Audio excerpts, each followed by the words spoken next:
Americans who served the country in war. It's actually larger than Central Park, one of the largest around. I'll give you a brief history of Rolling Thunder. We were incorporated in 1995 as a Class 501c4, a not-for-profit organization, with over 88 chapters throughout the United States with members here and abroad. While many members of Rolling Thunder are veterans and many ride motorcycles, neither is a qualification or a prerequisite. Rolling Thunder members are young and old, men and women, veterans and non-veterans. All are united in the cause to bring full accountability for POWs and MIAs of all wars, reminding the government, the media, and the public by our watchwords, "We will not forget." In the fall of 1987, in a little diner in Somerville, New Jersey, two Vietnam veterans went to discuss their personal concerns about the prisoners of war and missing in action from the Vietnam War. Having honorably served their country and having taken the oath to support and defend the Constitution of the United States against all enemies, and to bear true faith and allegiance to same, they were deeply troubled by the abhorrent negligence of attention given to those who did not make it out with their lives or their freedom. The two veterans discussed more than 10,000 sightings of living Americans living in dismal captivity. Intelligent reports of these sightings were generally ignored by the government and the mainstream press. Artie Muller and Ray Manzo were those two veterans. Artie and Ray were ordinary men who understood they had the right to have their voices heard and proceeded to lay down plans for a gathering in Washington, D.C. During the 1988 Memorial Day weekend, they reached out to family, fellow veterans, veterans advocates to unify and form a march and demonstration in the nation's capital. John Holland, Walt Sides, and Ted Sampley were responsible for the permits for the first demonstration.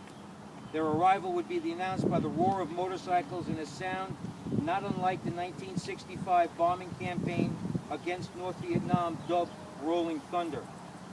Hence, they would call themselves Rolling Thunder, a title that would endure time and be trademarked in 1990. Word spread quickly by Memorial Day weekend in 1988, and approximately 2,500 motorcycles from all over the country converged in Washington, D.C.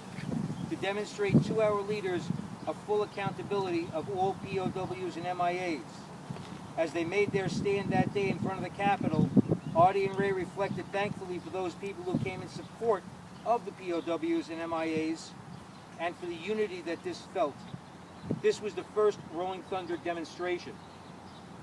Only until all POWs and MIAs are accounted for, it will not be their last. On that day, the foundation was laid for the annual Ride for Freedom to the Vietnam Veterans Memorial Wall, also referred to as Ride for the Wall. The number of participants and spectators has grown from that first ride of 2,500 to this year's event, which totaled over 900,000. It's the 23rd year. There's been legislation, veterans and community service, that are passed and ongoing with bill summaries and passages of bills.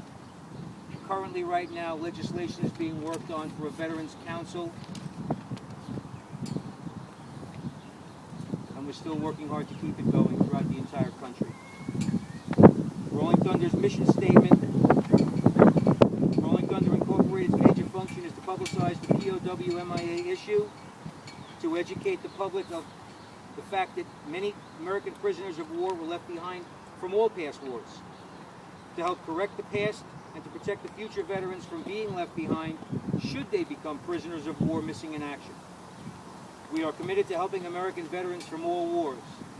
Rolling Thunder Incorporated is a not-for-profit organization, and everyone donates his or her time because they believe in the POW-MIA issue.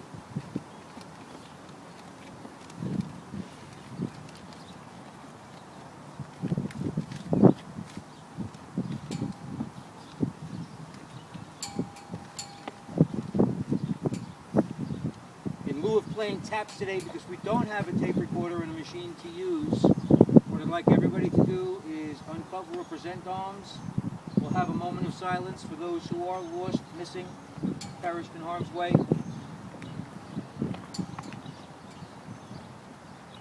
Present arms.